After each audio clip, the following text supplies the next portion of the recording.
How many snaps did they run in the 14 personnel? That's only for us. 100% of the snaps.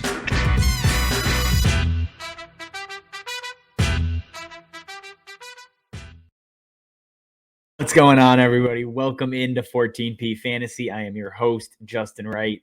Today, we are talking start or sit for the wide receivers, part one of week one of the fantasy playoffs. Hopefully, you've made it this far. You know, you've listened.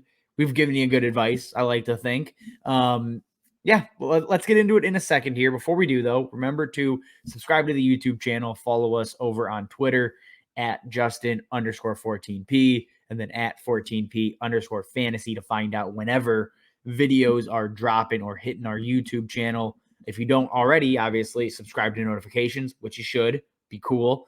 Drop questions, comments, like the video, that kind of stuff. All right, we got 6 names as always. Let's get into it. Number 1 on our list. I'm just putting him here every single week because you have to. 3 straight weeks, over 100 yards. 90% of snaps, all 3 of those games, 24 targets in his last 2 games. He had 9 2 weeks ago now. So the man has just been a fantasy superstar. Back-to-back wide receiver 1 weeks now, or 3 straight, excuse me. He has done nothing but produce. Hunter Renfrow in 2021, in week 15, week 1 of the fantasy playoffs, has become a must-start wide receiver. If you have him, he has to be in your lineup. I don't care what the matchup is. He just did a great job against Kansas City, which has been, a much tougher matchup the last month. And he should do the same thing to Cleveland. And even if he doesn't, I'm not going to feel dumb playing Hunter Renfrow. He's been too good to leave on your bench. Maybe he's even a wide receiver 1. He's a very high-end wide receiver 2 this week for me. He comes in inside my top 15. So if you have him, play him. It's weird. It's weird. I never thought I'd be saying it, but Hunter Renfrow is a must-start wide receiver. Moving on, we got Julio Jones versus Pittsburgh, and on the complete other end of just absurdity, we have, again, he's a sit. Start Hunter Renfrow, sit Julio Jones. I'm kind of speechless. It's weird, but here's the thing. Julio Jones last week played 45% of snaps. He's still not fully healthy. They don't want to give him a full complement of snaps because, again, they want him to make it to the playoffs. He brings re-injury risk every single game at this point.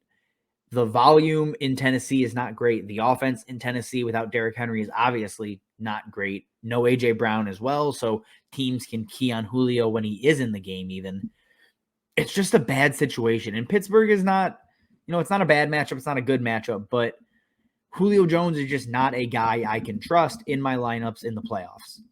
Again, the stupid test, I'm going to talk about it a ton these next couple of weeks here. You're going to feel dumb if you start Julio and you lose. Right now, the answer is yes for me. So Julio Jones, I'm taking him out of my lineups. If you made it to the playoffs with Julio, first of all, good job because he's been an unequivocal bust in terms of injury and production and whatever else. But sit Julio Jones down this week. Moving on to Brandon Aiyuk versus Atlanta. He's coming in as a wide receiver 2.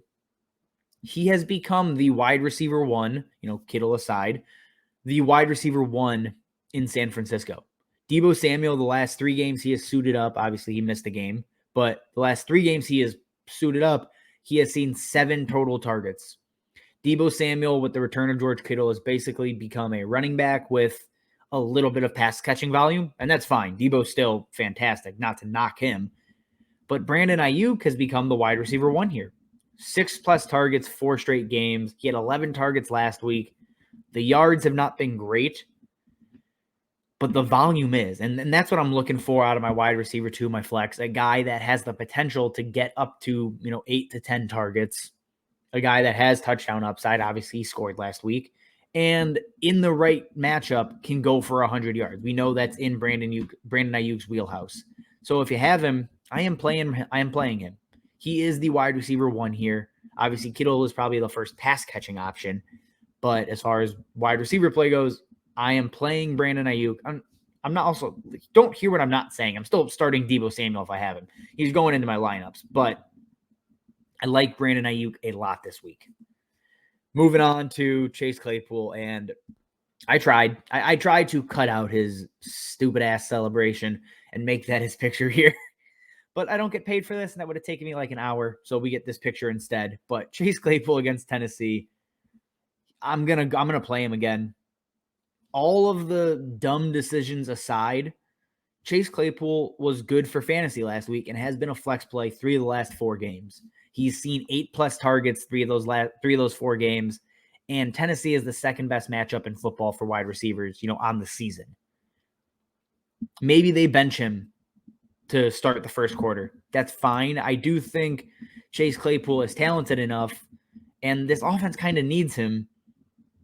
So Chase Claypool is going to play. And if he does, I trust him in a bad matchup with Big Ben looking decent. So, maybe that gets Claypool into the end zone. If he finds the end zone, obviously he pays off. But a guy that's going to see probably 7 to 10 targets should be in your lineups, especially in a very plus matchup against the Titans. Moving on, we have Amon-Ra St. Brown versus Arizona. Last week, I pegged him as a sit. I wasn't buying in. Coming off of his 12-target game in just a weird game script, I figured no way. Well, here we are, and Amon-Ra St. Brown, again, balled out. 12 targets, had 15 points. Great work. So I'm going to go back to him. He's established himself as the number 1 wide receiver here. Josh Allen, Jared Goff's favorite target.